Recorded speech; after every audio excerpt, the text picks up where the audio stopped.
welcome to Lab 3, Black Hole. Introduction. The purpose of this lab is to find the mass of a black hole by analyzing a star's orbit and to use this information to find the initial velocity the ship must have when it leaves the surface of the planet to fly around the black hole without crashing on the planet or falling into the black hole.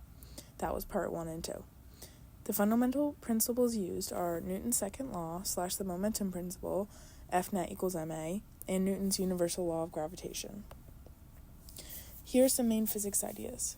I use the momentum principle, which can also be written as dp dt is the same as F net, which is equal to mass times the change in velocity.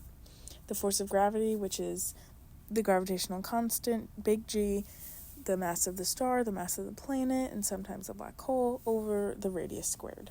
Position update and velocity update.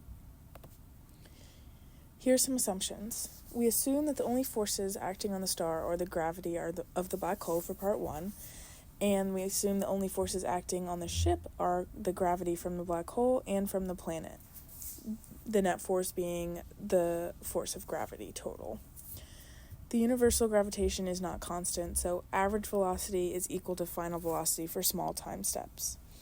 If the net force parametric is in the same direction as the motion, then the object is speeding up, and changing the perpendicular component of the net force changes the direction of the object.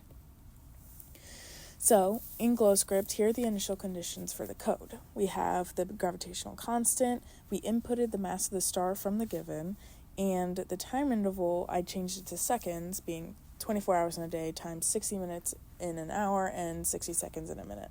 And time starts at 0. So, to find the mass, we apply Newton's second law, and in the red box I inputted, you see that the net force equals dp dt. The purple box, you see that I calculated for the parallel component of F net, and I needed to find p hat. And then in the orange box, I did the perpendicular component.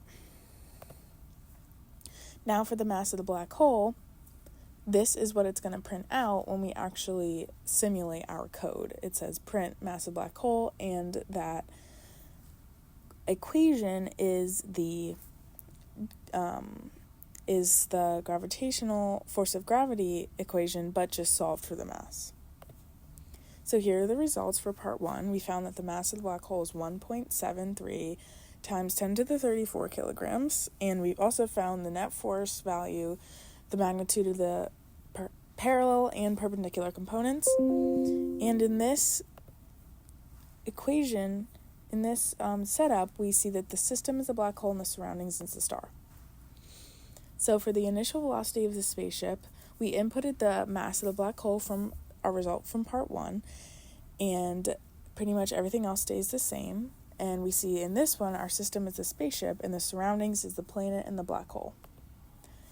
So for the initial velocity of the spaceship, we had to calculate the net force. First, I found the r vector, then I found our hat, and then I found the force of gravity using the gravitational constant, and then I wanted to print the distance from the ship to the black hole.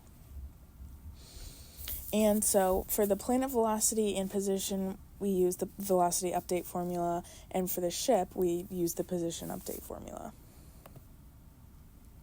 So here are the results for the closest distance between the spaceship and black hole. We found that it was 1.27 about times 10 to the 11 meters.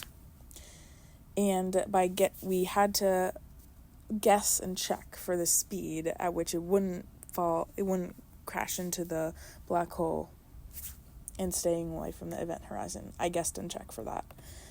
So possible sources of error for part 1, there could have been a larger time the program could have run for more accurate mass. For part 2, the initial velocity, as I said, was guess and check, so there is definitely a more accurate answer out there, and the time interval could have been expanded. So what if?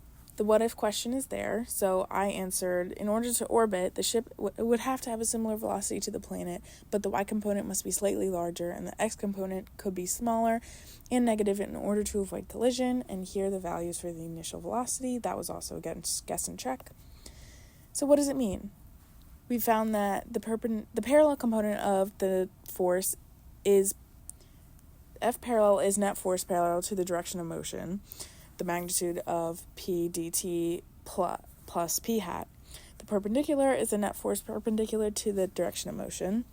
We found that net force equals change in momentum over change in time.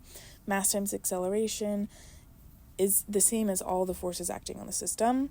dp/dt equals the final position minus the initial position divided by the change in time. And we found that it was easier to find the change in momentum than it is to find the net force.